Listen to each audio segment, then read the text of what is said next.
Syllabus দিয়েছি এটুকু বাদ। ইম্পর্টেন্ট কথাটা এই দিকে ফাইনাল আগে জিজ্ঞেস কই জানি 21 তারিখের আগের উইক থেকে ফাইনালের সিলেবাস শুরু।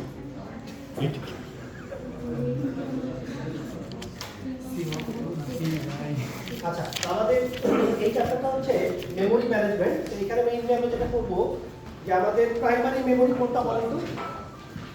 আমাদের কম্পিউটারের প্রাইমারি মেমোরি কোনটা? র্যাম, তাই তো? তো র্যামের মধ্যে অপারেটিং সিস্টেম কিভাবে ডাটা রাখে, হ্যাঁ, কিভাবে ম্যানেজ করে ইনফরমেশনগুলো, একটা অ্যাপ্লিকেশনের ডাটা কিভাবে স্টোর করে, এইগুলো আমরা এই চ্যাপ্টারে দেখাতে থাকি, ঠিক আছে? মেমোরিতে জায়গা অনেক সময় দেখা যেতে পারে যে খালি নাও থাকতে পারে, তখন আবার কিভাবে ম্যানেজ করে, এই জিনিসগুলো আমরা এই চ্যাপ্টারে দেখব। এই লাস্ট বেঞ্চে, লাস্টে একদম লাস্ট কথা বলুন, হ্যাঁ, লাস্ট শুরু করে দিচ্ছি। তো এখানে দেখেন আমাদের এইরকম যদি র্যাম হয়, এরকম যদি র্যাম হয়, নরমালি কি হয়, অপারেটিং সিস্টেমের যে কার্নেল, এটা র্যামের একটা জায়গা দখল করে, তাই তো? তারপরে ডিভাইস ড্রাইভার কি জিনিস? যেমন আপনি একটা প্রিন্টার ইনস্টল করছেন, প্রিন্টার কিনে নিয়ে আসছেন, তো প্রিন্টারটার সাথে কি আপনার অপারেটিং সিস্টেম ডাইরেক্ট কমিউনিকেট করতে পারবে না, কেন? কারণ ওই প্রিন্টারের ম্যানুফ্যাকচারার তো ওএসএল ম্যানুফ্যাকচারার তো সেম। তাহলে কি করতে হবে, ওই ডিভাইসটাকে কিভাবে চালাইতে হবে তার জন্য একটা সফটওয়্যার কি করতে হবে, সাথে দিয়ে দিতে হবে। এই সফটওয়্যারটাকে আমরা কি বলি? Device driver. যে আপনার যে কোনো ডিভাইস আপনি কিনলে কি করতে হবে, তার জন্য একটা ড্রাইভার লাগবে। তো এই ড্রাইভারগুলোকেও র্যামে লোড করতে হবে, কারণ ওএস কিন্তু হার্ডওয়্যারের সাথে কমিউনিকেট করে থ্রু দি কি ড্রাইভার, ঠিক আছে? তার মানে আপনার প্রিন্টারে যখন প্রিন্ট করতে হয়, আসলে ওএস কিন্তু প্রিন্টারকে ডাইরেক্ট কমান্ড দেয়। কাকে কমান্ড দেয়? প্রিন্টারের ড্রাইভারকে কমান্ড দেয়। আর ড্রাইভার হচ্ছে কাকে কমান্ড দেয়? রিয়েল প্রিন্টারটাকে। তার মানে ড্রাইভার সফটওয়্যারটা জানে কিভাবে প্রিন্টারের সাথে কমিউনিকেট করতে হবে, কিভাবে নজল থেকে কালি প্রিন্ট করতে হবে, বের করতে হবে, এইসব ইনফরমেশন জানে হচ্ছে ড্রাইভার। সো ওএস একটা জায়গা দখল করবে, ড্রাইভারগুলো একটা জায়গা দখল করবে, আর বাকিটুকু জায়গা ইউজ করা হবে কার জন্য? অ্যাপ্লিকেশন প্রোগ্রামের জন্য। তার মানে যখন আমি এমএস ওয়ার্ড লোড করবো, এমএস ওয়ার্ডের জন্য একটা মেমোরি রিকোয়ারমেন্ট আছে 500 মেগাবাইট বা 1 গিগাবাইট, ওটা র্যামে জায়গা দখল করবে। আপনি এক্সেল লোড করলেন, এক্সেল একটু জায়গা দখল করবে, তাই না? তো এই ফ্রি স্পেসটার মধ্যে আসলে কি প্রোগ্রামগুলো আমরা লোড করবো। তো নর্মালি কিভাবে দেখেন, আমরা যদি এই ছবিটা একটু দেখি, এই ধরেন এই হচ্ছে আমাদের র্যাম, এর মধ্যে ওএস একটা জায়গা দখল করে ফেলছে, ধরেন ডিভাইস ড্রাইভারও একটা দখল করেছে। এই যে খালি জায়গাগুলো দেখতে পাচ্ছেন, এইগুলোতে কি লোড করা হয়েছে? অ্যাপ্লিকেশন বা প্রসেস লোড করা হয়েছে। তাহলে আমরা যদি এই মেমোরির অ্যাড্রেসগুলো চিন্তা করি, যে এই মেমোরিটা হচ্ছে 0 থেকে শুরু করে কত পর্যন্ত দেখেন, 10,24,000 পর্যন্ত ধরেন বাইট বা কিলোবাইট। তার মানে এটা হচ্ছে মেমোরির অ্যাড্রেস, ফিজিক্যাল অ্যাড্রেস, ঠিক আছে? এখন দেখেন তো, আমি যদি এইভাবে চিন্তা করি যে এই জায়গায় আমি একটা অ্যাপ্লিকেশনকে লোড করেছি, এই অ্যাপ্লিকেশনটার নাম দিলাম ধরেন এ, ঠিক আছে? তো এই যে অ্যাপ্লিকেশনটা এখানে লোড হলো, অ্যাপ্লিকেশনটা যদি আপনার কাছে 500 মেগাবাইট জায়গা চায়, তাহলে আপনাকে এক জায়গা থেকে 500 মেগাবাইট জায়গা দিতে হবে। বুঝতে পারছি? মানে এমন না যে এইখানে কিছু জায়গা দিলাম র্যামের, এইখানে কিছু দিলাম, এইখানে কিছু দিলাম, এইভাবে না। আপনাকে পরপর এক জায়গাতেই কি করতে হবে, তাকে 500 মেগাবাইট জায়গা অ্যালোকেট করতে হবে। তাহলে এই যে প্রসেস এ, এটা দেখেন মেমোরিতে এই যে এই অ্যাড্রেস থেকে শুরু করে এই অ্যাড্রেস পর্যন্ত হচ্ছে কি আমাদের, এই যে এই অ্যাড্রেস থেকে, এই যে এই অ্যাড্রেস থেকে শুরু করে এন্ডিং অ্যাড্রেস কোনটা, এই যে এইটা, এইটুকু জায়গা কি সেই মেমোরিতে দখল করেছে, ঠিক আছে? তাহলে দেখেন তো এই প্রোগ্রামটা স্টার্টিং অ্যাড্রেস কত, মানে এই প্রোগ্রামটার কোন জায়গায়, মেমোরি কোন জায়গা থেকে লোড হয়েছে? এই যে 3,40,000 বলে না নাকি, 3,40,000, আর এন্ডিং হয়েছে কোথায়? 4,20,940। তাহলে এই যে টোটাল ঘরটার সাইজ কত বলেন? 500 না 500 মিলে এটা থেকে এটা মাইনাস করলে হয়ে যাবে, তার মানে 1,20,900। তাহলে এই যে ব্লকটা, এই ব্লকটার সাইজ হচ্ছে 1,20,900, আর এই প্রসেসটার স্টার্টিং অ্যাড্রেস কত? 3,40,000। তাহলে ওএস কি করে, ওএস এর মাইক্রোপ্রসেসরের মধ্যে একটা ইউনিট আছে এমএমইউ, মেমোরি ম্যানেজমেন্ট ইউনিট। এটার মধ্যে দুটো রেজিস্টার আছে, এরকম রেজিস্টার আছে। একটা হচ্ছে বেস রেজিস্টার আর একটা হচ্ছে লিমিট রেজিস্টার, দুইটা রেজিস্টার আছে। ঠিক আছে, এটা আছে কোথায়? রেজিস্টার দুটো কোথায় আছে? Memory management unit. Memory management ইউনিটটা আমার কোথায় আছে? মাইক্রোপ্রসেসরের মধ্যে এমবেড করা আছে। তাহলে এই প্রসেসটার নাম কি? এ। আচ্ছা, এই প্রসেসের স্টার্টিং অ্যাড্রেস কত? 3,40,000। এটাকে আমরা বলি এই প্রসেসের বেস অ্যাড্রেস। কি বলি এটাকে? এটা বেস অ্যাড্রেস। আর এই যে লিমিট মানে সাইজ, যেটা সাইজটাকে আমরা কি বলি? লিমিট। তাহলে একটা অ্যাপ্লিকেশনের দুইটা ইনফরমেশন, একটা কি মেমোরির কোন জায়গায় সে লোড হলো আর তার টোটাল কতটুকু যায়। স্টার্টিং অ্যাড্রেসটা হচ্ছে বেস অ্যাড্রেস, এই যে বেস অ্যাড্রেস, আর টোটাল এই যে সাইজটুকু মানে এন্ডিং স্টার্ট থেকে এন্ডিং পর্যন্ত বিয়োগ ফলটা এই যে 1,20,900, এটাকে আমরা কি বলছি? এই ব্লকটার সাইজ, এটাকে আমরা রিপ্রেজেন্ট করব কি দিয়ে? লিমিট দিয়ে। তাহলে দেখেন এই যে আমাদের এমএমইউ যখন এই প্রোগ্রামটাকে অপারেটিং সিস্টেম মাইক্রোপ্রসেসরে লোড করবে, তখন এমএমইউর এই বেস রেজিস্টারের মধ্যে সে লোড করবে হচ্ছে 3,40,000। কারণ কি এখন মাইক্রোপ্রসেসরে কোন প্রসেস আছে? এ। আচ্ছা, লিমিটে কত লোড হবে? 1,20,000। কথা বুঝতে পারছি? তাহলে যখন যেই প্রোগ্রামকে রান করব সেই প্রোগ্রামের বেস এবং লিমিটটাকে এই এমএমইউর বেস এবং লিমিট রেজিস্টারের মধ্যে সে কি করবে? লোড করবে। আচ্ছা, এখন দেখেন তো প্রসেস এ তো আর সবসময় কাজ করবে না, নাকি? আবার শিফট হয়ে কি আসতে পারে? প্রসেস বি আসতে পারে। র‍্যামে কিন্তু সবগুলোই আছে, কিন্তু রানিং টাইম কি একসাথে পাবে সবসময়? গ্যারান্টি না স্যার, শিডিউলিং অনুযায়ী। শিডিউলিং অনুসারে কখনো প্রসেস এ, কখনো বি, কখনো সি। মাইক্রো প্যারালাল থাকলে আবার প্যারালাল হতে পারে। বাট যদি তো আমাদের সিপিইউ একটা হয়, সেক্ষেত্রে কি হবে? এই অ্যাপ্লিকেশনকে সুইচ করে যদি আমি এইটাকে লোড করি মেমোরিতে, এই বি কে, তাহলে বলেন তো এই দুটার ভ্যালু কি হবে?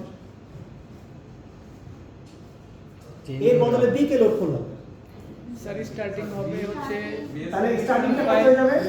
2,56,000। 2,56,000। আর লিমিট কত হবে? 3,40,000 থেকে 3,40,000 থেকে বিয়োগ 2,56,000। করলে কত আসে? কত আসে? 44,000 আর 43,960। না 960 44,040। 40। এই যে 56 থেকে 3 লাখ মানে 44,000, আর এই যে এক্সট্রা আছে 40, তার মানে 44,040। এটা হচ্ছে কি আমাদের লিমিটেড থাকে।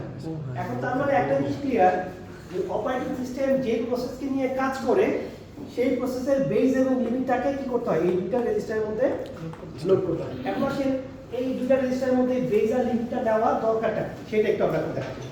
আমরা একটা সামনে ছবি দিই।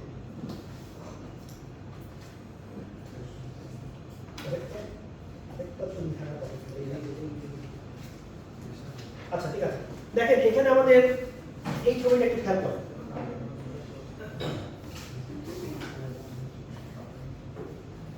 আমাদের মাইক্রোপ্রসেসরে একটা অ্যাপ্লিকেশন ধরেন লোড করা আছে, অ্যাপ্লিকেশনটার নাম ধরেন সি। ঠিক আছে, এ আর বি বাদ দিলাম, আমরা নতুন একটা অ্যাপ্লিকেশন দিলাম, সেটার নাম কি দিলাম? সি। তাহলে বলা আছে যে সি বেস অ্যাড্রেস হচ্ছে 14,000। বেস অ্যাড্রেস কত? 14,000। তাহলে অবশ্যই এখানে কি লোড করা আছে? 14,000। ঠিক আছে, আচ্ছা আপাতত এই লিমিটটা আমরা বাদ দিই, এই বেসটা নিয়ে কথা বলি, তারপর লিমিটটা ইন্ট্রোডিউস করি। তাহলে দেখেন এই প্রোগ্রামটা যখন কোনো একটা কাজ করতে শুরু করবে, এই যে প্রোগ্রামটা ধরেন আমি একটু এখানে লিখে রাখি যে এই প্রোগ্রামটার লিমিট হচ্ছে 500। তাহলে এটা কি আছে? এই প্রোগ্রামটা র‍্যামের কোথা থেকে লোড হয়েছে? 14,000 লোড, আর 500 পর্যন্ত চলছে। পর্যন্ত গেছে 14,500। এই তো কনফার্ম। তাহলে এটার অ্যাড্রেস স্পেসটা কত? আমি যেখানে লিখি অ্যাড্রেস স্পেস। অ্যাড্রেস স্পেস 14,000 থেকে শুরু করে 14,500, বা 1 থেকে শুরু করে বলতে পারি। আচ্ছা ঠিক আছে, 14,000 থেকে 14,000 থেকে শুরু করে 14,500। এটা হচ্ছে তার কি? এটাকে আমরা কি বলবো? Address space. কার অ্যাড্রেস স্পেস? সি এর। এখন দেখেন এই প্রোগ্রামটাকে যদি আমি এরকম চিন্তা করি যে এটা হচ্ছে প্রোগ্রামটা, তাহলে এই প্রোগ্রামটা র্যামে কতটুকু জায়গা নিচ্ছে টোটাল? 500 বাইট বা কিলোবাইট whatever। তাহলে 500 মানে কি? তার মানে এখানে মিনিমাম 1 2 3 এরকম করে 500 পর্যন্ত সামহাউ কি আছে বলেন তো? আচ্ছা 0 থেকে শুরু করি, 0 1 থেকে শুরু করে 499, আচ্ছা 500 লিখলাম, কারণ একটা এক বেশি আছে, ঠিক আছে? ওই 0 থেকে হিসাব করতে গেলে আবার এক কম বেশি হয়ে যাচ্ছে। তো 0 থেকে শুরু করে 500 পর্যন্ত, এই পর্যন্ত আমার কি আছে বলেন তো? এই প্রোগ্রামটা টোটাল মেমোরিতে জায়গা দখল করছে। আচ্ছা এখন একটা দেখেন তো, এখানে যদি লেখা থাকে এরকম জাম্প 15, তাহলে এটা মানে কি? প্রোগ্রামটা দেখে বলুন তো এটা কোন জায়গায় জাম্প করবে? এই প্রোগ্রামটার কোডের, তার মানে এইখান থেকে নিশ্চয়ই প্রোগ্রামটা এই 15 নম্বর লাইনে জাম্প করবে, ঠিক তো? আচ্ছা আমাকে বলুন তো, এই যে আমি 15তে জাম্প করলাম, এই জাম্পটা কি র্যামের 15তে কি জাম্প করবে? কোথায় জাম্প করবে? আমাকে তো লেখা আছে জাম্প 15, লেখা আছে কি বলুন তো? জাম্প 15।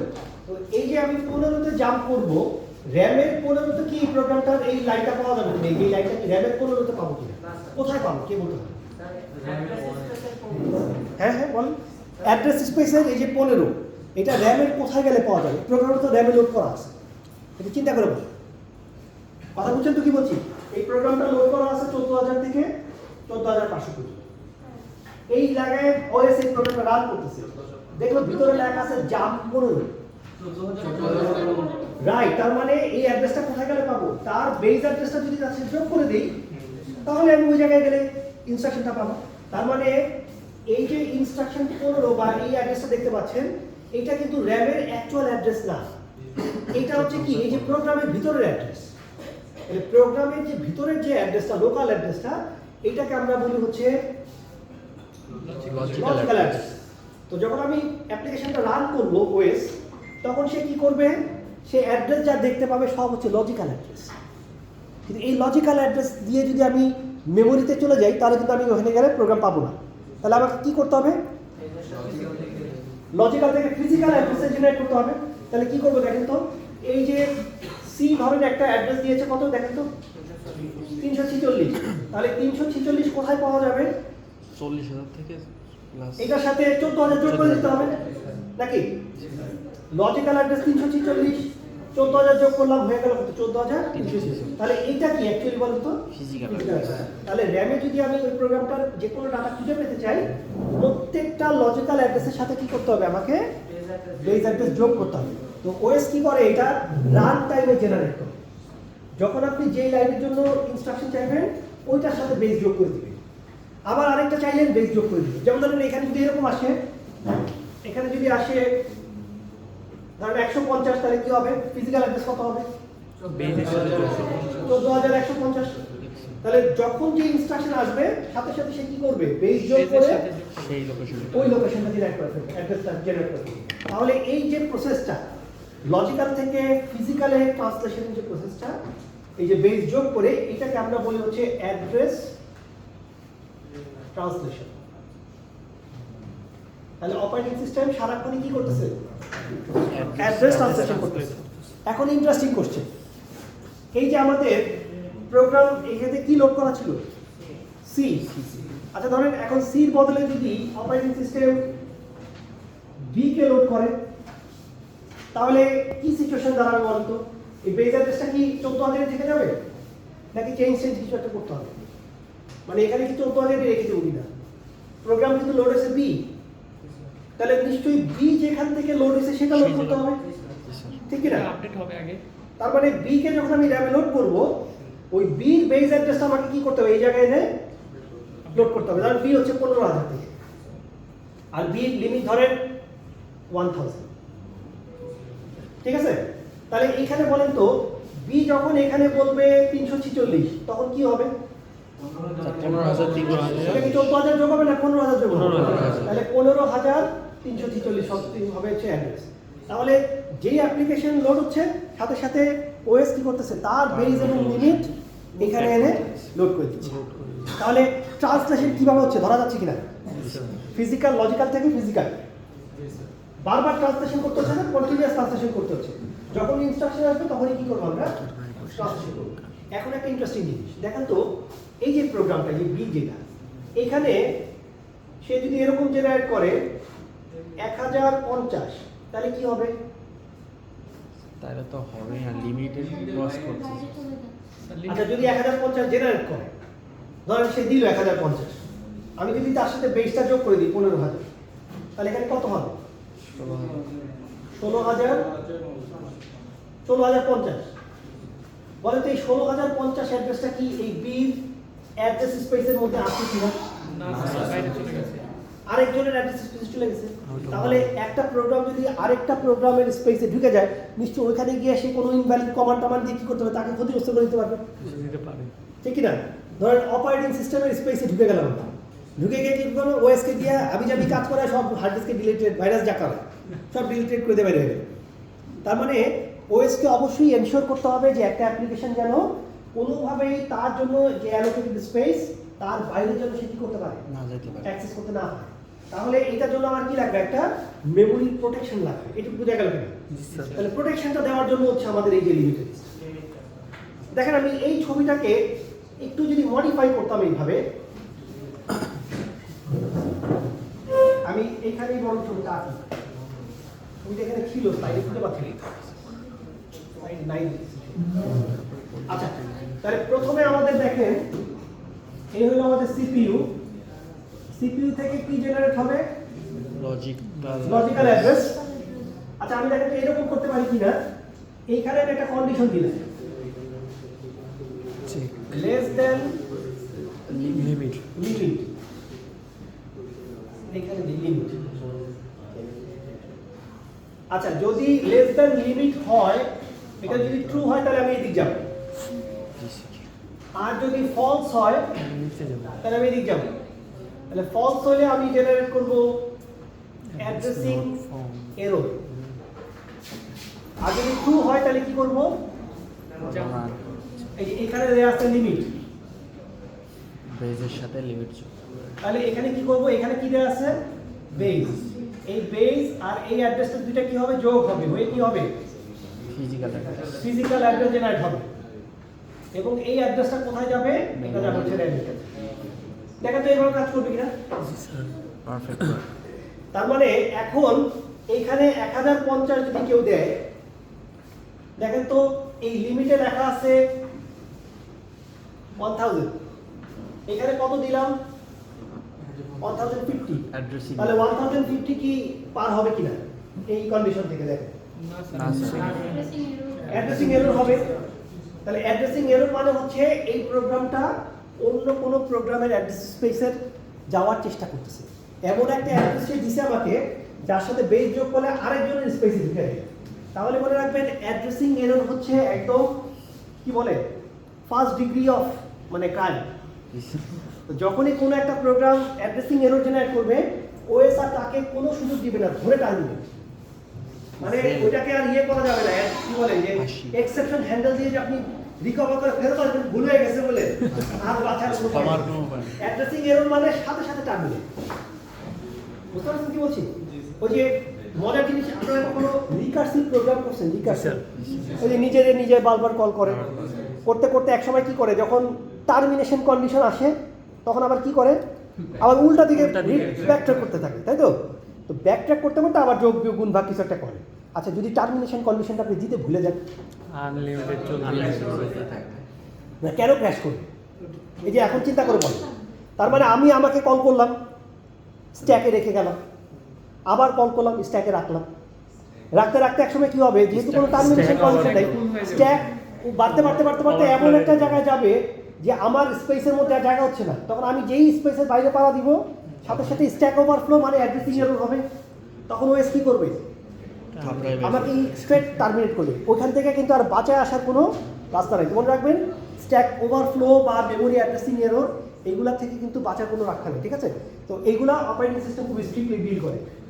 তাহলে আমরা কি দেখলাম, মেমোরিতে কিভাবে অ্যালোকেশন করে জায়গা আর কিভাবে মেমোরির প্রোটেকশন দেয়। একটু ক্লিয়ার কিনা বলো, কারো কোনো প্রশ্ন থাকলে জিজ্ঞেস করতে পারো।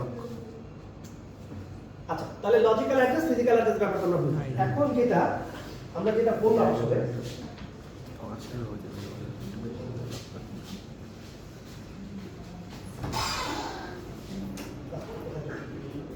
সেন্সর কিতে কসমেটিক্স এর দোকানে হ্যাঁ আচ্ছা, এইটা আমরা আলোচনা করলাম। একটা জিনিস আমরা কিন্তু বলেছি, আপনাদের খেয়াল করতে হবে যে প্রোগ্রাম যখন কোনো জায়গা চাইবে তাকে কিভাবে জায়গা দিতে হবে বলেন? কিভাবে জায়গা দিতে হবে? বেজে জায়গা দিতে মানে একটা স্টার্টিং অ্যাড্রেস থেকে শুরু করব, একদম পরপর জায়গা দিয়ে দিব নাকি?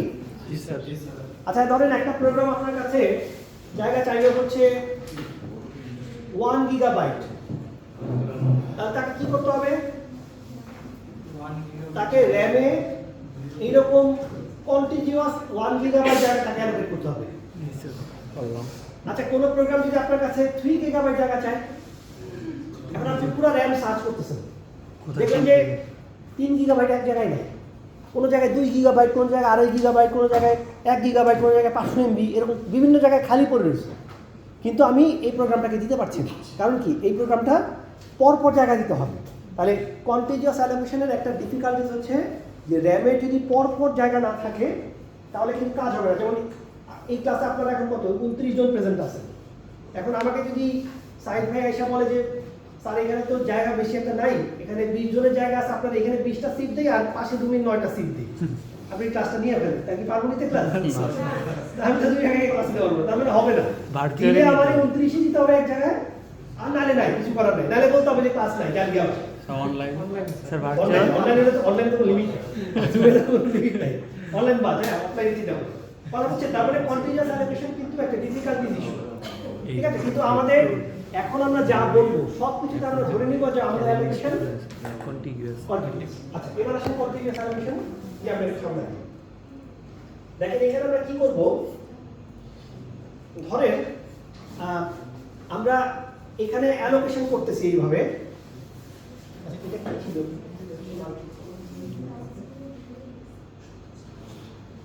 আচ্ছা, এখানে দেখেন আমরা যখন অ্যালোকেশন করব আমরা একটা কাজ করতে পারি। প্রথমে আমাদের র্যামকে এরকম কিছু ফিক্সড পার্টিশনে ভাগ করে ফেলতে পারি। কি বললাম? ফিক্সড পার্টিশন, ঠিক আছে? যেমন ধরেন কি আছে আমাদের র্যামের মধ্যে, দেখেন এইখানে ওএস জায়গা দখল করে নিছেন, এখানে আমি কয়টা পার্টিশন করছি? 3টা। আচ্ছা, আমি আরো একটা পার্টিশন অ্যাড করি, ঠিক আছে? এই পার্টিশনটা সবই ধরেন এমটি, এগুলো সবই এমটি, এটাও এমটি, এটা ধরেন হচ্ছে 4 কিলোবাইট। তাহলে আমাদের পার্টিশন আছে কয়টা? 2, 6, 12 আর কত? 4। এই মেমোরির যে টোটাল জায়গাটুকু ছিল এটাকে আমরা এরকম 4টা ভাগে ভাগ করে ফেলছি, আগে ফিক্স করে ফেলছি। এবং ফিক্সড পার্টিশন মানে হচ্ছে একটা অ্যাপ্লিকেশন যদি আপনার কাছে জায়গা চায় পুরো পার্টিশনটাই দিয়ে দিতে হবে, ভেঙে ভেঙে দেওয়া যাবে, ঠিক আছে? কথা বুঝতে পারছেন? পার্টিশন কি বললাম? জায়গা চাইলে পুরোটাই দিতে হবে। এই ইমন প্লিজ আপনি খেয়াল করতেছেন না, ঠিক আছে? ক্লাস ফলো করুন। তাহলে 4টা পার্টিশনের মধ্যে যে যেই পার্টিশনটা আমি যাকে দিব তাকে কি করতে হবে? পুরোটাই দিয়ে দিতে হবে। আচ্ছা, এখন আপনি বলেন একটা প্রসেস আপনার কাছে 5 কিলোবাইট জায়গাতে, 5 না 7 কিলোবাইট জায়গাতে কি করব? কোন পার্টিশনটা দিব? 12 কে দিতে হবে 12 এটা তো দেওয়া যাচ্ছে না, না এটাও যাচ্ছে না, এটা যাচ্ছে। তাহলে একটাই উপায় এইটা, তাহলে এই 12 কিলোবাইট পার্টিশনটা পুরোটা দিয়ে দিন। এই প্রোগ্রামটা জায়গা দখল করবে কতটুকু? 7 এই 5 কিলোবাইটের কি হবে? Wastage wastage. এটা তো আর কাউকে দেওয়া যাবে না। তাহলে এই যে ওয়েস্টেজটা চাচ্ছিলাম 7 কিলোবাইট, জোর করে আমাকে 12 কিলোবাইটের পার্টিশনটা দিয়ে দিল, কিছু করার নেই। তাহলে এই যে ওয়েস্টেজটা 5 কিলোবাইট, এটাকে আমরা বলি হচ্ছে, দেখেন এই যে বড় লেখা আছে ইন্টারনাল ফ্র্যাগমেন্টেশন। আমি বলে দিলাম ইন্টারনাল ফ্র্যাগমেন্টেশন। তাহলে ইন্টারনাল ফ্র্যাগমেন্টেশন মানে কি? ভিতরের যে জায়গাটুকু নষ্ট হয়, ঠিক আছে? যেমন ধরেন আপনারা 20 জন মিলে বা 15 জন স্টুডেন্ট একটা রিসার্চের জন্য একটা রুম চাইছে গেছেন সাইদ ভাইয়ের কাছে।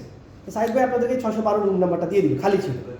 তো আপনারা যদি রুমে ঢুকে যান 15 জন, তাহলে তো এই রুমে আর অন্য কেউ ক্লাস নিতে পারবে না। কিন্তু রুমের ক্যাপাসিটি হচ্ছে 30, তাহলে 15 জন ব্যবহার করলেন আর বাকি 15টা সিট কি হলো? খালি পড়ে থাকলো, কিন্তু কাউকে আর দেওয়াও যাবে না। এইটা হচ্ছে ওয়েস্টেজ। কিন্তু কিছু করার নাই, এই রুম তার 2 ভাগ করে দিতে পারছি না, 2 টিচার তো আর একটা ক্লাস দিতে পারবে না, ঠিক না? তাহলে এই ওয়েস্টেজটাকে আমরা বলেছি ইন্টারনাল ফ্র্যাগমেন্টেশন। বুঝতে পারছি? এবার আসেন আমরা আরেকটু সামনে। অনেক পার্সেন্ট। ও আচ্ছা, আমরা তাহলে 7 কিলোবাইট দিয়ে দিলাম।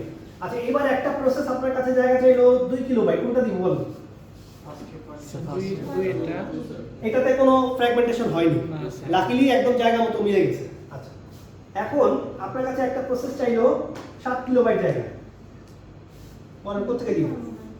দিতে পারবে না স্যার। কপাল খারাপ। এখানে 6 খালি আছে, এখানে 4 খালি আছে, 10 খালি, কিন্তু 7 কিলোবাইট দেওয়া যাচ্ছে না, কারণ কি এক জায়গায় তো 10 নেই। তাহলে এক জায়গায় যেহেতু আমাদের 10 নাই, আমরা কি বলেছি যে জায়গা দিলে এক জায়গায় দিতে হবে, না দিলে নিব না। তাহলে মেমোরিতে জায়গা খালি আছে 10, কিন্তু এই 7 কিলোবাইটের রিকোয়েস্টটাকে আপনার কি করতে হবে? এটাকে সোজা রিজেক্ট করতে হবে বা ডিনাই করতে হবে। তাহলে এই যে 7 কিলোবাইট, ধরেন এরপরের বার আসলো 8 কিলোবাইটের রিকোয়েস্ট, তাহলে কি হবে? ডিনাই। 9 যদি আসে তাও ডিনাই। তারপরে এখন 9, 10, 11, 12 যাই আসুক না কেন ডিনাই। তাহলে এই যে ডিনাই করলাম আমি 9 কিলোবাইটকে, কারণ কি আমার মেমোরিতে পরপর 9 কিলোবাইট নাই। তো দেখেন তো মেমোরিতে 9 চেয়ে বেশি খালি আছে কিনা? 12 খালি আছে। না 12 না, 6 আর 4 10 খালি আছে। এই যে 6 খালি আর কত 4 10 খালি। তাহলে মেমোরিতে খালি জায়গা আছে কিন্তু প্রসেসকে দেওয়া যাচ্ছে না।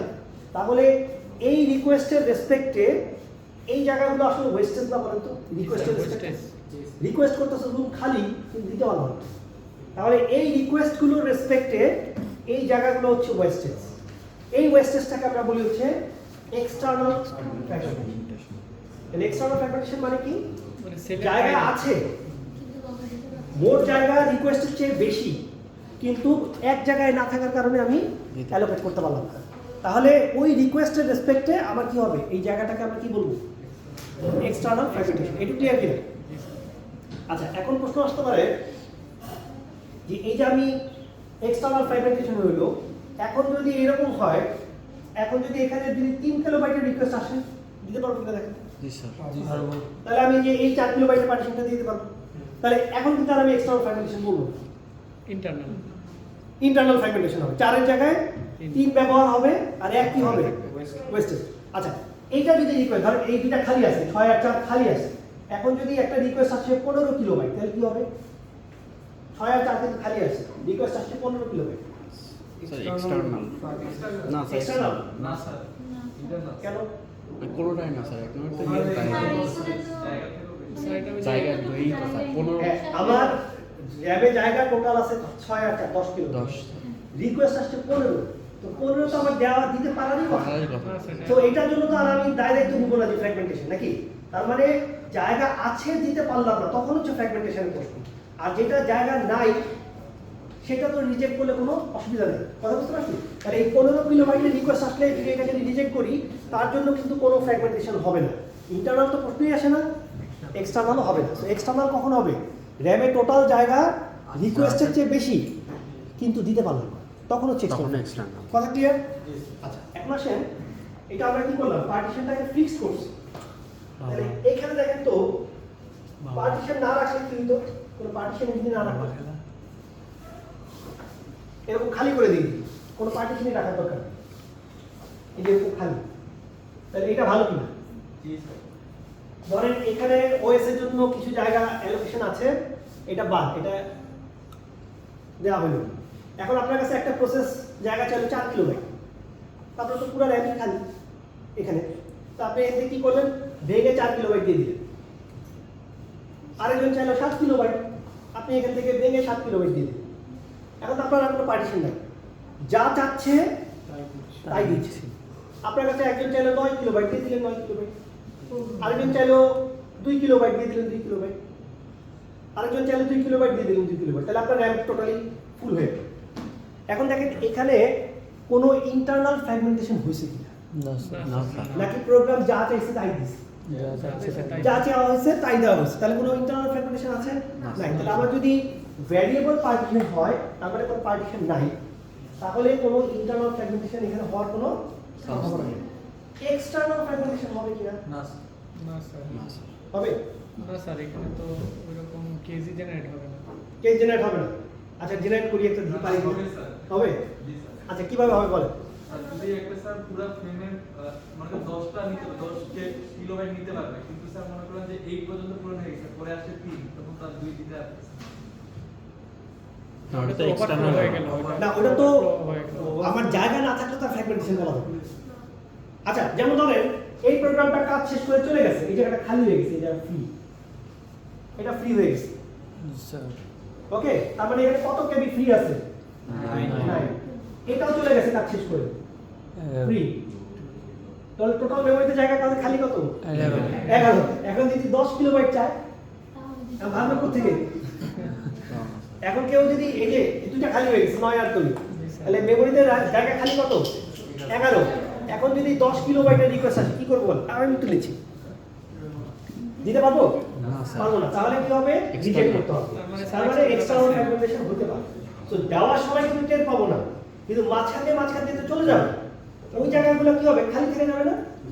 ওই জায়গাগুলো যোগ করে দেখা যাবে অনেক বেশি জায়গা, কিন্তু একবারে না থাকার কারণে আমি আর দিতে পারবো না।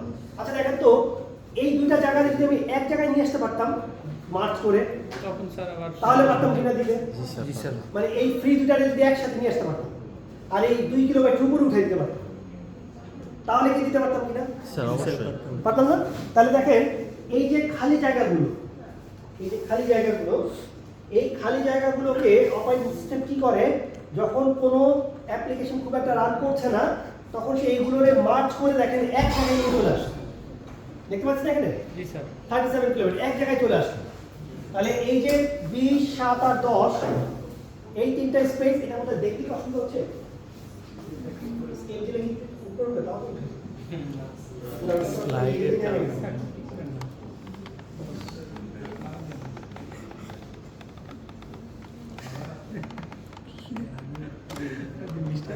আচ্ছা তাহলে দেখেন আমাদের এই 7 কেবি আর 2 কেবি খালি হয়ে গেছে তাই তো নাকি? না কোনটা ছিল? 9 আর 2 একে 9 আর 2 খালি ছিল। তাহলে আমরা এই 2 কেবিটাকে উঠাই নিয়ে এখানে নিয়ে যাব আর এই ফ্রি স্পেসগুলোকে কি করব? একসাথে নিয়ে আসবো। আচ্ছা একসাথে নিয়ে আসলে কি দুইটা আলাদা আলাদা ফ্রি স্পেসের ব্লক থাকবে নাকি একসাথে মার্জ হয়ে যাবে বলুন তো? স্যার মার্জ হয়ে যাবে। কেন মার্জ হবে? স্যার যেহেতু এটা আগে থেকেই তো ব্লক ছাড়া এটা তো মানে ভ্যারিয়েবল পার্টিশনিং, কোনো ব্লক টক কিছু নাই। Block নাই। সো ব্লক না থাকলে আমরা কি করব? সিম্পলি তাদেরকে ধরে এনে মার্চ করে একবারে কি করে ফেলবো? এখানে আমরা 9 আর 2 11 কিলোবাইট করে ফেলবো। এখন কিন্তু এখান থেকে আবার কি করা সম্ভব? দেয়া সম্ভব। তাহলে এই যে আমরা মার্চ করলাম এটাকে আমরা কি বলি দেখেন তো? Memory compaction. ঠিক আছে? তার মানে ভ্যারিয়েবল পার্টিশনিং এর ক্ষেত্রে অপারেটিং সিস্টেম মেমোরি কম্প্যাকশন করে কি করতে পারে? ফ্রি স্পেসগুলোকে একসাথে নিয়ে আবার মার্চ করতে পারে। আপনারা হার্ড ডিস্কের ইয়ের নাম শুনছেন? Deep fragmentation. স্যার দেখছিলাম উইন্ডোজে। উইন্ডোজে ডিফ্র্যাগমেন্টেশন একটা জিনিস আছে জানেন? ডিফ্র্যাগমেন্টেশন হচ্ছে ডিস্কের জন্য, হার্ড ডিস্কের জন্য। মেমোরি কম্প্যাকশন হচ্ছে র্যামের জন্য, আর ডিফ্র্যাগমেন্টেশন কি? ডিস্কের জন্য। তার মানে ডিস্কেও কিন্তু এরকম হতে পারে, যেমন ধরেন আপনি 1 গিগাবাইটের একটা ভিডিও কপি করছেন, 5 গিগাবাইটের আরেকটা ভিডিও কপি করছেন, তারপরে 300 মেগাবাইটের একটা ফাইল কপি করছেন, এই করছেন যে করতে করতে পুরো ডিস্ক ভরে গেছে। এখন আপনি মাঝখান দিয়ে আচমকা 1 গিগাবাইটের ভিডিওটা ডিলিট করে দিচ্ছেন, তো মাঝখানে একটা খালি জায়গা তো দিচ্ছে না? আবার দূরে একটা 300 মেগাবাইটের ফাইল ছিল, ডিলিট করে দিচ্ছে। তাহলে কত? এখানে 1 গিগা থাকলো, এখানে 300 মেগাবাইট থাকলো, তো কিন্তু 1.3 গিগাবাইট খালি। এখন আপনাকে যদি কন্টিনিউয়াস অ্যালোকেশন করতে হবে, আপনি কন্টিনিউয়াস অ্যালোকেশন করতে পারবেন 1.3? মানে এক জায়গায় 1 গিগাবাইট খালি, আবার এখানে 300 মেগাবাইট খালি। এখন যদি আপনি একটা ভিডিও কপি করতে যান 1.2 গিগাবাইট করতে পারবেন কিনা দেখেন?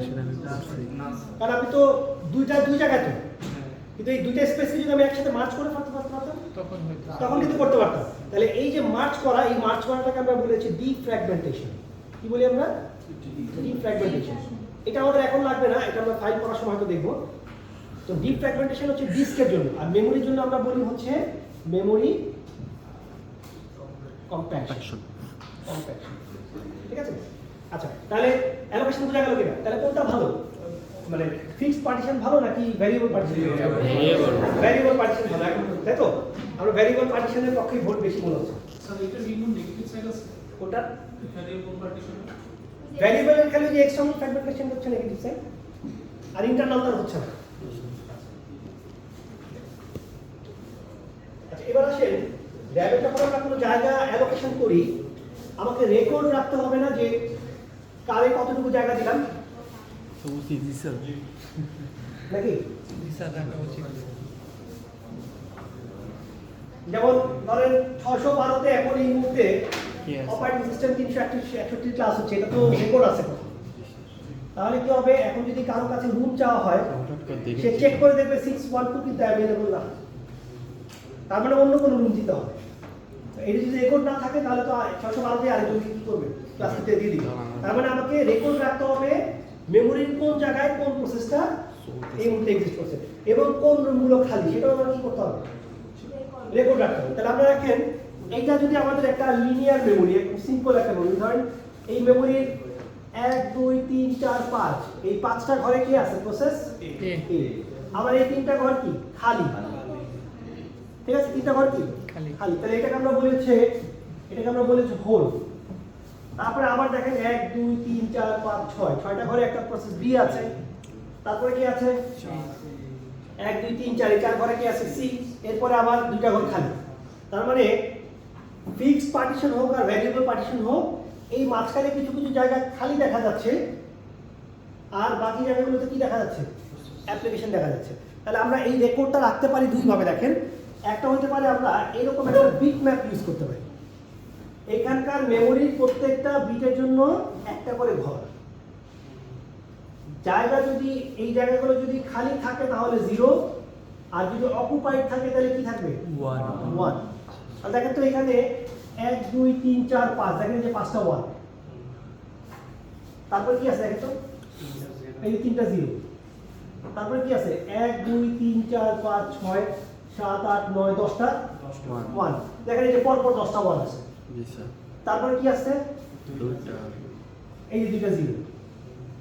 তাহলে এই বিট ম্যাপের মধ্যে কি আছে বলুন তো, মেমোরির কোন কোন বিটগুলা, এটা বিটটা হয়ে বাইট হতে পারে, কিলো বাইট হতে পারে, ডাজন্ট ম্যাটার, মানে কোনো একটা ইউনিটের জন্য আমরা রেকর্ড রাখছি। তাহলে এই বিট ম্যাপের মধ্যে যেই জায়গাগুলোতে 0 আছে এই জায়গাগুলো হচ্ছে খালি। এখন আপনাকে বলেন তো একটা প্রোগ্রাম যদি আপনার কাছে বলে যে তার হচ্ছে 2 বাইট জায়গা দরকার, মানে 2টা ঘর দরকার, তাকে কিভাবে দিবেন? স্যার প্রথমে সার্চ দুইটা 0 পাবো, তাহলে এখান থেকে সার্চ শুরু করবেন, স্যার যেখানে দুইটা জিরো পর এখানে নাই, যেহেতু কন্টিনিউয়াস অ্যালোকেশন এখানে পরপর 3টা পদ আছে, তার মানে এখান থেকে দেওয়া যেতে পারে, তাই তো? আচ্ছা এখন বলেন তো যদি এটা ফিক্সড পার্টিশন হতো, এই যে এই ছবিটা যদি ফিক্সড পার্টিশন হতো, মানে এই হোলটা ফিক্স, তখন স্যার দেওয়া যেত না ওই। তাহলে কি আমি এখান থেকে দিব কিনা? স্যার অনেক ওইখান সময় থেকে দেখা দেওয়া যাচ্ছে এমন যেত। জায়গাটা হচ্ছে হয়ে দুই। মানে দেখা যাচ্ছে 10টা জিরো আছে বাট পরে দেখা যাচ্ছে আর একটা জায়গায় এটা দুইটা কিন্তু দূরে যদি আছে তখন ফিক্সড সমস্যা। পার্টিশন হয় তাহলে এটা যদি দিয়ে দিই তাহলে তো পুরো 3 বাইট দিয়ে দিতে হবে। তো জায়গা চাচ্ছে 2 দিয়ে দিলাম পুরো 3, তাহলে তখন আমি কি করব, এইটা দেওয়া বেটার নাকি? জি স্যার, সেটা। তাই তো? তার মানে আমরা যখন অ্যালোকেশন করব তখন আমরা একটু দেখে নিব যে যেই রিকোয়েস্টটা আসছে ওইটার কাছাকাছি রিকোয়েস্ট কোনটা আছে, ঠিক কি না? আচ্ছা এখন বলেন তো যদি এটা ভ্যারিয়েবল পার্টিশন হতো তাহলে কি করতাম? সিরিয়াল স্যার, মধ্যে দেওয়া যেত। যেগুলো দুইটা তাহলে কি এখান থেকে দিতে পারতাম কিনা? জি স্যার তাহলে এখান থেকে দিয়ে দিলে কি হতো, এই দুটো 1 হয়ে যেত, ওটা জিরো হতো একটা 0 থাকতো, পরে ঠিক কি না? জি স্যার। তাহলে এই দুটাতে তখন এখান থেকে কি হতো, এই দুইটা হয়ে যেত কোনো একটা প্রসেস, আর এই একটা কি থাকতো, একটা হোল থাকতো, ঠিক আছে? তাহলে আমরা এইভাবে রেকর্ড রাখতে পারি যে কাকে কোন জায়গায় আমরা অ্যালোকেশন করতেছি আর কোথায় কোথায় খালি আছে। এই বিট ম্যাপটা সার্চ করলে আমি ধরে বলতে পারবো কি র্যামের কোথায় কোথায় জায়গা ফাঁকা আছে খালি আছে। প্রতিটা ঘরের জন্য একটা করে আমরা বিট জাস্ট মেনটেন করব, 1 ফর অকুপাইড, 0 ফর ফ্রি, ঠিক আছে? আচ্ছা এখন এত সোজাভাবে রাখা একটু কঠিন, কারণ আমরা তো এখানে কোনো প্রসেসের রেকর্ড রাখিনি, খালি কি রাখছি বলেন তো, খালি না খালি না। অকুপাইড। আমরা আরেকটু যদি বেটার ওয়েতে রাখতে চাই একদম প্রসেসের নাম টাম সহ, তখন আমরা লিঙ্ক লিস্ট ইউজ করি, ঠিক আছে? তাহলে দেখেন তো লিঙ্ক লিস্টে কি আছে, প্রথম নোডে আছে একটা প্রসেস, প্রসেসটার নাম কি এ, এই যে এ লিখলাম। দেখেন তো এটা শুরু করতে থেকে 0 থেকে 0 থেকে 5 কয়টা ঘর, 1 2 3 4 5টা ঘর, এই যে 0 থেকে 5, starting position, ending ending position না, সাইজ, সাইজ। এটা হচ্ছে কি হবে, সাইজ। Size, fine. এরপরে কি আছে বলেন তো, এরপরে তারপরে কোন প্রসেস আছে, ধরেন এখানে ও আচ্ছা এটা তো খালি, তাহলে এটা হচ্ছে হোল। সাইজ এই আপনারা কি এই ক্লাসে পড়ে কেন 5 থেকে শুরু, 3 সাইজ এই যে এটা 5 থেকে শুরু, কয়টা ঘর সাইজ 3 3, তারপরে কি আছে বলেন? তারপরে কি 8 থেকে শুরু তারপর আছে বি, 8 থেকে শুরু 6টা ঘর, দেখেন ঠিক আছে কিনা? তাহলে আমি যদি এরকম একটা লিংক লিস্ট ইউজ করি, তাহলে তো লিংক লিস্ট দিয়ে আমি রেকর্ড রাখতে পারবো না। জি স্যার। এখন আপনাকে বলেন ওই আগের প্রশ্ন, 2 বাইট জায়গা যখন দিতে হবে কি করবো বলেন? আর এখন তো সুবিধা হবে যে আসলে হোল কয়টা আছে, সাইজ কত আছে। এখন আমি 2 বাইট অ্যালোকেট করব, এখন কোন প্রসেস কোন জায়গায় আছে সব রেকর্ড আছে, এ কোথায়, বি কোথায়, সি কোথায়, সব রেকর্ড আছে সাইজও আছে স্যার। এবং প্রত্যেকের সাইজও আছে। আগে এটাতে কিন্তু তেমন কিছু ইনফরমেশন ছিল না, শুধুমাত্র 1 আর 0 ছিল। এখানে কিন্তু একদম স্পেসিফিক ইনফরমেশন আছে। আমি চাইলে এটাকে যদি স্ট্রাকচার করে চিন্তা করি, আরো ঘর রাখতে পারতাম না, তাই তো? স্ট্রাকচার চিন্তা করলে আমি তো 3টা ঘর না, চাইলে আরো ইনফরমেশন কি করতে পারতাম, রাখতে পারতাম। খালি একটা আমার নেক্সট নোড থাকলেই হলো। আচ্ছা এখন আগে বলেন, এখন যদি আমি এই যে 2 বাইট অ্যালোকেট করতে চাই, এই নোড থেকে সার্চ শুরু করব, যেখানে 2 পাবো এটা 2 এর চেয়ে বেশি, এটা পসিবল দেওয়া। সামনে গেলাম, এটা তো খালি না, এটাও খালি না, এটা খালি, এটার সাইজ একদম সাথে মিলে গেছে। তাহলে আমি কি করব, এইটাকে তখন আমি কি করব, এটাকে একটা প্রসেসের নাম দিয়ে দিলাম, ধরেন বি না, এটা ধরেন নাম দিলাম হচ্ছে জেড। আর এখানে কি করব, এটা তো যা আছে তাই, বুঝা গেল কিনা? তার মানে আমরা সার্চ করে যেই জায়গাটা খালি পাবো ওই জায়গায় প্রসেসটাকে কি করব, আমরা অ্যালোকেট করে দিব। এবং এই লিংক লিস্টে আমরা ইনফরমেশনটা আপডেট করে রাখবো, যেটা কিন্তু এখন হোল নাই। বুঝতে পারছি? জি স্যার। আচ্ছা এখন আপনাদের একটা প্রশ্ন করি। ধরেন এই ছবিটাতে, এই ছবিটাতে যেটা ছবি আছে এক্সিস্টিং ছবি, এই ছবিটাতে এই যে এই প্রসেস সি, এটা জায়গা ছেড়ে চলে যাচ্ছে, এটা চলে যাচ্ছে কাজ শেষ হয়ে, মানে র্যাম থেকে যে জায়গাটা খালি করে দিই, তাহলে আমরা কি করব? এটা আছে কোথায় আমি লিখে রাখি, এটা হচ্ছে এ, এটা হচ্ছে 14 তে বি, আছে সি কোথায় আছে? 14 তে এই এখন সি তার জায়গা ছেড়ে চলে যাচ্ছে। এখন আমি লিংক লিস্টটা কিভাবে আপডেট করব? এটা তো আপডেট করা ইজি ছিল, খালি ওগুলারে 1 গুলারে 0 করে দিলেই হতো। এখন এখানে কিভাবে আপডেট করব? আমাদের অ্যালোকেশন স্কিম যদি হয় ফিক্সড পার্টিশন, ফিক্সড পার্টিশন কি করব দেখেন, ফিক্সড পার্টিশন সি চলে যাচ্ছে, স্টার্টিং অ্যাড্রেস ধরে ওই লিংক লিস্টে সরাসরি চলে কথা যাবে। বলছেন? এটার পার্টিশনগুলো ফিক্সড, এই যে পার্টিশনগুলো ফিক্স সাইজ, এগুলো চেঞ্জ করা যাবে না। প্রসেস সি চলে যাচ্ছে, স্যার দেখেন তো সি চলে গেলে কি করব, খালি সিম্পলি এটাকে কি বানাই দিব, হোল একটা হোল বানাই দিব। তার মানে এখানে কি লিখে দেব, সি জায়গায় এই কাজ শেষ, ঠিক না? তার মানে ফিক্সড পার্টিশন হলে কাজ খুবই সহজ, প্রসেস চলে যাবে, এটা এইচ হয়ে যাবে।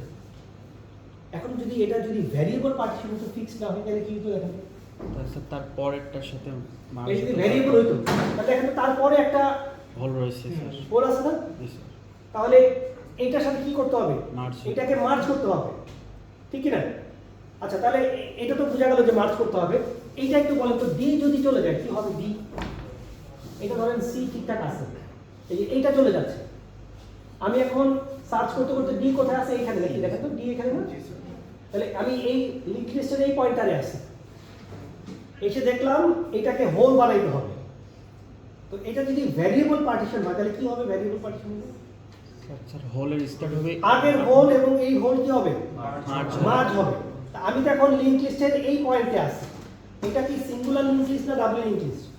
এই ছবিটা সিঙ্গুলার। আমি যদি এই নোডে চলে আসি, আমি আমার পরেরটা দেখতে পাবো, আগেরটা দেখার কোনো রাস্তা আছে? প্রিভিয়াস পয়েন্টার তো নাই, নেক্সট পয়েন্টার আছে। তাহলে যদি আমার ভ্যারিয়েবল পার্টিশন হয়, সামনেও মার্জ করা লাগতে পারে, পিছনে আগেও মার্জ করা লাগতে পারে, তাহলে অবশ্যই এখানে কি করতে হবে, এটাতে ডাবলিং। ডাবল লিংক লিস্ট করতে হবে। তা নাহলে আমি কিন্তু প্রিভিয়াস পয়েন্টার দিয়ে আমার আগের নোডের সাথে কম্পেয়ার করতে পারবো না। এই যে দেখেন এই ছবিটা দেখেন, এই যে এইখানে যদি কোনো কারণে প্রসেস একটা চলে যায়, যেমন দেখেন এই যে এইখানে এই ছবিটাতে এই প্রসেসটা যদি জায়গা ছেড়ে দেয়, তাহলে কি করতে হবে? তার আগেরটার সাথে মার্জ করতে হবে। আবার এই প্রসেসটা যদি জায়গা ছেড়ে দেয় কি হবে? আগেরটা এবং পরেরটা দুটার সাথে কি করতে হবে? মার্জ করে একটা হোল বানায় ফেলতে হবে। তাহলে এই ছবিটাতে দেখেন, এটা যদি কোনো কারণে জায়গা ছেড়ে দেয়, তাহলে আমাকে কি করতে হবে, এই যে এইখানে এই বির বদলে এটাকে খালি এইচ করলে কিন্তু হবে না, কি করতে হবে, নতুন একটা নোট তৈরি করতে হবে। এইচ স্টার্ট হবে 18 থেকে, সাইজ হবে আর 8 সাইজ হবে 8 হয়ে এইটার নেক্সটে কি আসবে, এইটা, আর এইটার নেক্সটে কি আসবে, এই যে তাই ঠিক আছে কিনা?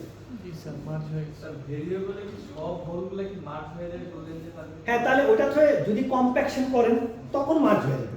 আর এখন ধরেন এই মুহূর্তে এই অবস্থা আছে, কম্প্যাকশন করা যায়নি, মানে কম্প্যাকশনটা কখন হয়, যখন ফ্রি টাইম থাকে, মানে ইউজার তেমন একটা কাজ করছে না, তখন অপারেটিং সিস্টেম কি করে, কম্প্যাকশনগুলো করে, ঠিক আছে? তো এই সময় দেখেন যদি কম্প্যাকশন না থাকে তাহলে তো হোলগুলো ছড়াই ছিটে আসে, মার্জ করে ফেলে তো কোনো অসুবিধাই ছিল না। তো যদি এই অবস্থায় থাকে তাহলে তো আপনি তো এইটার সাথে এইটারে আগেই মার্জ করতে পারতেছেন না, তখন কি করবো, অ্যাটলিস্ট আমার আগে পরেরটার সাথে মার্জ করবো, তারপর টাইম পেলে একবারে সবগুলো তো সরাই ফেলতে পারবো। সরাইতে গেলে আমার একটু সময় নষ্ট হবে না, দেখেন তো, কারণ আমাকে কিছু লিঙ্ক লিস্টের নোড অ্যাডজাস্ট করতে হবে, মাঝখানে নোড অ্যাড করতে হবে, করে টেম্পোরারি অ্যাড করে কি করতে হবে, সবগুলোরে মার্জ করতে হবে। তাহলে এই যে টোটাল প্রসিডিউরটা, এটা দিয়ে র্যামের কে কোথায় আছে এই রেকর্ডটা রাখা সম্ভব কিনা সেটা বল। র্যামে কে কোথায় আছে, কতটুকু জায়গা দখল করে আছে, আশেপাশে খালি আছে কিনা, এই টোটাল জিনিসটা রেকর্ড রাখা সম্ভব কিনা। তাহলে ওই যে আমাদের লেখা আছে, একটু করে দেখেন, মেমোরি ম্যানেজমেন্ট, মানে মেমোরিতে জায়গা অ্যালোকেশন ম্যানেজ করা with bitmap or link list, একটু ক্লিয়ার করে দেখেন। জি স্যার। ঠিক আছে, আচ্ছা